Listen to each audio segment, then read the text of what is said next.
Hi guys, I'm back and today we are making some journal covers.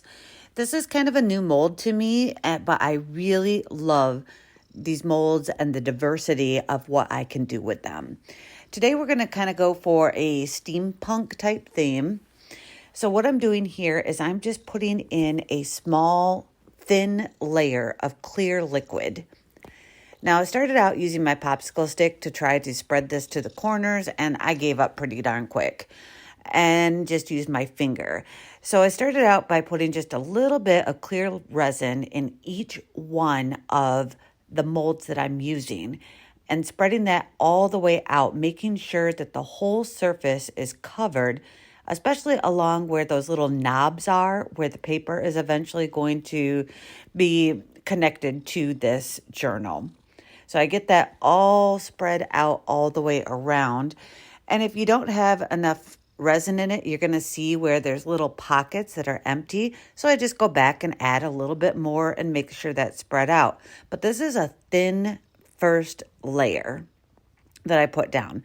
Now I've got these gears and keys and little clock things that I think are just absolutely adorable.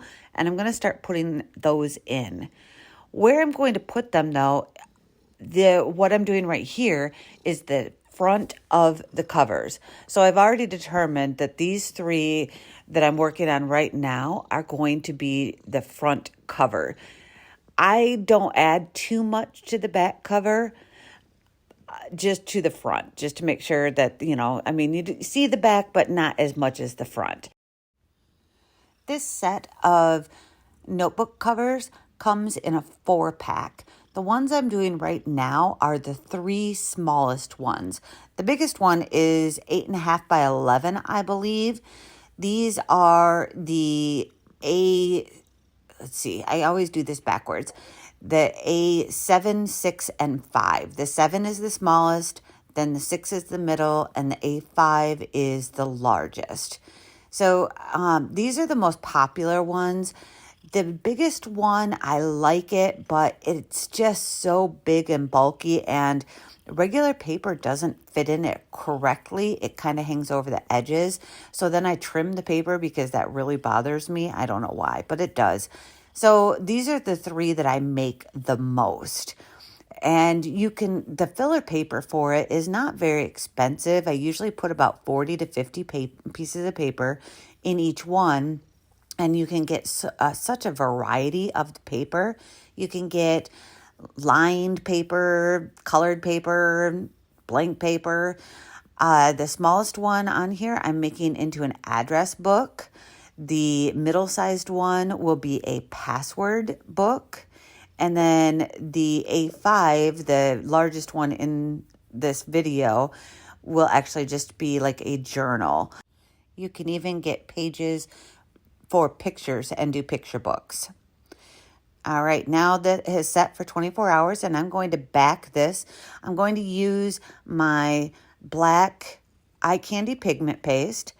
And again, I'm just going to do a very thin layer. These are not thick notebooks, so you have to just start out by doing a very thin layer so that you don't get spillover.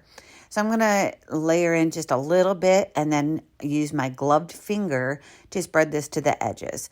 Now, I have a love-hate relationship with the eye candy pigment paste because it is so good and colors so well, and it just shines. It has such a good shine on it, and it's absolutely beautiful on these. But you'll see very shortly that as I spread this out, because it has such a good shine to it, you're going to see me. Normally, I'm not in my videos, and I didn't pay attention to this, but I had just got out of the shower, and I have a towel on my head. So, just excuse that. Just ignore me altogether. So anyway, I'm going to spread this all the way to the corners. You got to make sure that it's in all the corners and covering where those holes are, because if you leave it like that and it's not all the way to that edge, it's not going to have the coverage to hold the rings that you're going to put in. So just spread everything out, get it all good and covered really nicely. I hate that I'm in the video, but I almost cut it out. But I thought, you know what? I'm real. I'm a real person. Sometimes I have a towel on my head. It is what it is. So anyway, I'm going to just keep spreading all of this out. You'll see that a key is kind of popping out there through the black. That's fine. I actually think that's kind of neat when they open the cover and there's a little key or something poking out from the other side.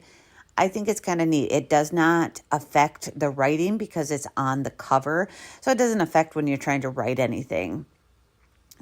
It just kind of peeks through when they open their notebook up and gives something to the other side of it. So I leave it if it sticks up like that because, like I said, it doesn't affect it at all.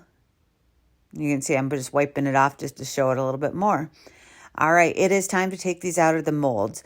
Now, these are very thin, so they take longer to dry. This is okay to take it out, but you have to make sure you have a place where you can let it sit for a while longer flat, because if it's not flat, you're going to have a warped notebook.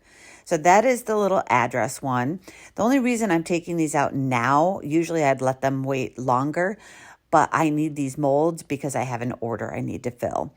So I'm going ahead and taking them out, and then I have a space where I can set them to finish drying out flat. They do take a few days so that they're not flimsy at all, but I usually will let these sit for a few weeks until I sell them or anything to make sure that they are good and hardened.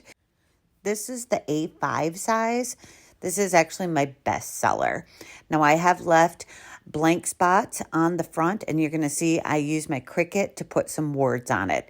And as always, here is the finished product. I really hope you guys liked this video. If you did, give me that thumbs up, leave a comment, and I'll get back to you. Have a great day.